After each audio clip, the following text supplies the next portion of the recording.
Chapter 1. A Tuesday Like Any Other. The coffee finished brewing at 6:47, same as every morning because Jon had set the machine years ago and had never seen a reason to change it. He stood at the kitchen window in his gray t-shirt and jeans. He slept in jeans, always had, and Eden had stopped asking about it years ago, and listened to the last few spits and sighs of the percolator while Manhattan pulled itself together outside. October. That flat New York gray that isn't overcast and isn't clear, just the sky doing what New York skies do, refusing to commit. He poured Eden's first, always Eden's first. Not a decision he'd ever made consciously, just what he did. Her mug was the one with the chip on the handle. Bought at a pottery fair in Vermont 6 years back, refused to replace it because she liked the texture of the chip against her thumb. He filled it 3/4. She never wanted a full cup. He set it on the counter by the machine, not at the table, because she always stood for the first coffee. Both hands around the mug, hip against the drawer, looking at nothing much, which was her signal that she wasn't fully present yet and shouldn't be spoken to. He learned that in year 1 and honored it every morning since. His coffee he took to the window. 4th floor, corner of 11th and 2nd. The kitchen window looked out over a narrow gap between buildings. At the right angle, you got a wedge of street below and a strip of sky above. Jon had spent a large chunk of his adult life at this window. He watched the morning light fill the gap, watched a figure in a yellow raincoat cross the street below and disappear, watched a pigeon land on the opposite sill and immediately change its mind. He thought about the session scheduled for that afternoon. 4-piece from Brooklyn, indie folk, 2 guitars and a violin, and a very earnest singer who wore the same flannel shirt to every session and sang like he was apologizing for something he hadn't done. Jon liked him. He liked all of them, the young ones with their homemade demos and enormous expectations and barely concealed terror. That studied casualness he recognized from the inside as the exact texture of his own anxiety at their age. 18 years he'd been doing this. Mixing, engineering, studio work. He was good at it. Not famous. Nobody outside a narrow slice of Brooklyn and lower Manhattan would know his name, but genuinely good. The kind of good that keeps people coming back and makes them send their friends. He understood sound the way Eden understood color, as something that got into him that couldn't be switched off, and he heard everything. The subway tremor running through the building's bones, the pitch of wind against the kitchen glass, Eden's footsteps on the hallway floor. That rhythm he knew by heart, a shade heavier on the left, from the stress fracture she'd had in her 20s, coming toward the kitchen now. He heard her before he saw her. Morning, she said, flat. No question mark, no warmth yet. The word doing its minimum duty and nothing more. Morning. He didn't turn from the window. Your coffee's at the counter. The sound of her palm on the drawer, both hands closing around the mug. A long breath out through her nose, not quite a sigh, more like an acknowledgement that the day had started, which was different from welcoming it. Eden wasn't reluctant about mornings. She was just slow to move into them. She came to stand beside him. White-ribbed tank top, pale blue pajama shorts, dark hair loose around her shoulders. She was half Colombian. Her mother, Lucia, had come from Bogota in '78, and it showed most in her coloring.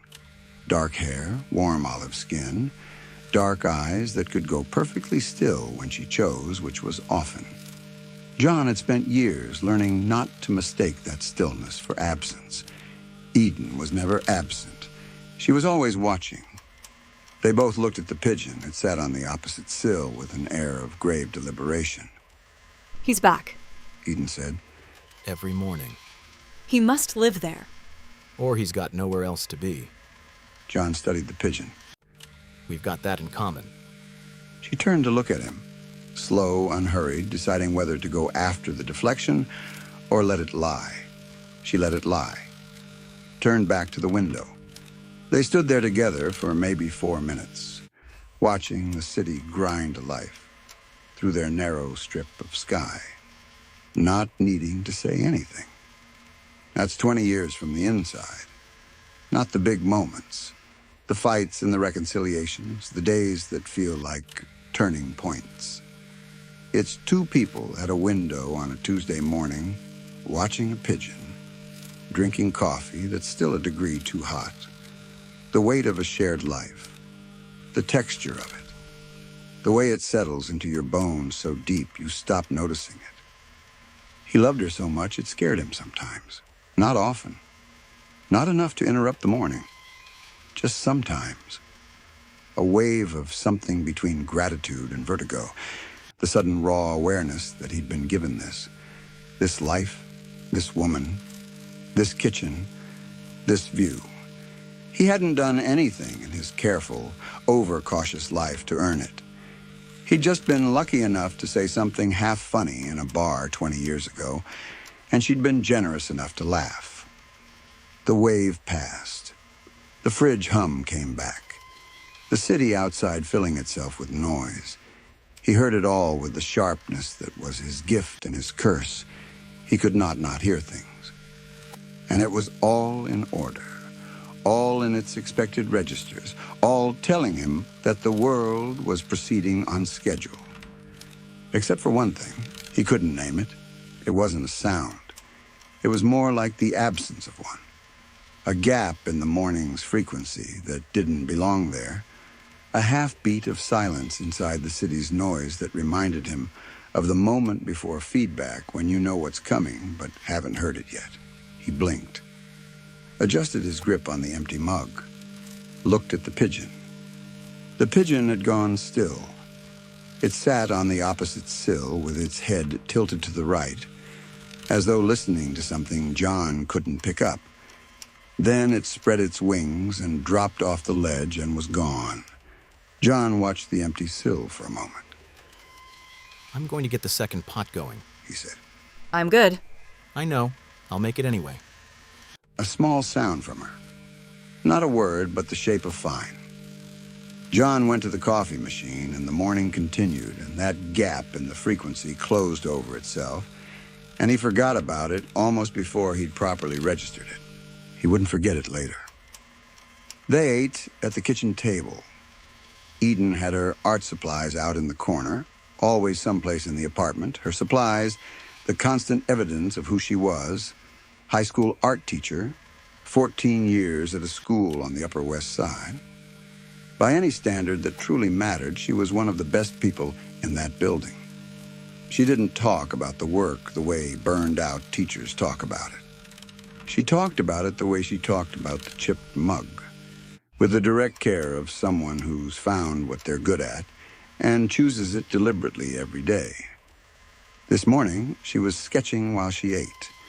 She could do both with the ease of someone who'd been doing it since childhood. Charcoal on a corner of large paper. Hands, always hands. Hands reaching, hands curled, hands spread flat, hands caught in the instant before motion. Hardest thing to draw, she told him once, therefore the most useful to practice. Jon had always found large numbers of them a little unnerving, all those disembodied gestures on the walls. But he'd never said so because the discomfort was his limitation and not her work. The red-eye kids today? He asked. What? The seniors. Tuesday is seniors. She looked up. How do you know my schedule better than I do? 14 years. I've got it memorized. That's either sweet or alarming. Both. Jon said. He ate a piece of toast. The Brooklyn four-piece is in it, too. He's bringing a violinist. Flannel shirt? Yes, this'll either be transcendent or a catastrophe. With folk, it's always both. True. She looked at him over her sketch. He knew that look. She'd been holding something back, not out of reluctance, but out of the care she took in choosing the right moment. She wanted to be sure she was saying the thing correctly before she said it. How did you sleep? She asked, not casual, loaded. She'd been watching him sleep, or not sleep. Fine. Jon said. Mostly fine. You were restless. I'm always a bit restless. Not like last night. She set the charcoal down. You were talking? Talking? He kept his voice neutral. What was I saying? Couldn't make it out. Just noise, like you were arguing with someone. She looked at him straight.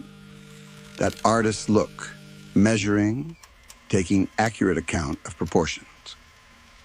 Are you having the thoughts again? The thoughts. Their word for them. The intrusive ones. They had a private language around his mental health that had developed over years. The thoughts, the bad radio, the static, so normalized between them they could put it on the table at breakfast without either of them flinching. Some. Jon said. The usual kind. Nothing I can't handle. When did the usual kind make you talk in your sleep? He looked at his toast. He wasn't hungry, he realized. Not even a little. I'll call Dr. Anand, see if she has anything open this week. Eden held his gaze for a beat longer than the conversation needed. Reading him, deciding if it was truth or deflection. He made himself hold her eyes because deflection was his default move, and she knew it. And he'd been working, years of working, to become less of a man who did that. Good. She said. She picked the charcoal back up. Do it today. I will. He wouldn't. The session ran long. He forgot. And then the night came, and then the night after, and the forgetting stopped mattering. Because by the time he might have called Dr. Anand, whatever was happening to him was so far outside her training, it wouldn't have mattered anyway. But that was still to come. Right now, it was Tuesday morning. Kitchen table. Blue-painted chairs Eden had hauled home from a Brooklyn flea market. Charcoal hands covering the walls, the second pot finishing in the machine. Jon believed he was a man managing his anxiety. He believed last night's restlessness was just what restlessness always was, too much rattling around inside his head. He finished his toast, refilled his coffee, watched Eden trace the curve of a palm with the kind of total attention she brought to everything, and thought, whatever else is true, this is good. This morning, this table, this woman. He carried that thought with him when he left for the studio, held on to it on the subway. It steadied him the way Eden always steadied him, even in her absence, not through vague comfort, but through being real. A real person whose face he could close his eyes and see with complete precision. He needed the steadying. Because on the subway, wedged between a woman reading a paperback and a teenager in massive headphones, the city noise packed in all around him. For about 4 seconds, he heard something else. Not a voice, not quite. More like the shape of one. The negative space where a voice would be, an outline pressed into the sound around it. He grounded himself, counted back from 5, named 5 things he could feel. The pole in his hand, the heat of bodies pressed close, the vibration through his feet from the tracks, the collar of his jacket against his neck, the weight of his bag on his shoulder, the technique, the familiar rescue. The shape closed. The train hit his stop. He got off and walked to the studio in the gray October cold and didn't think about it again until 3 in the morning when he woke with a start and lay there in the dark of his own bedroom. And it wasn't a shape anymore. It was a voice.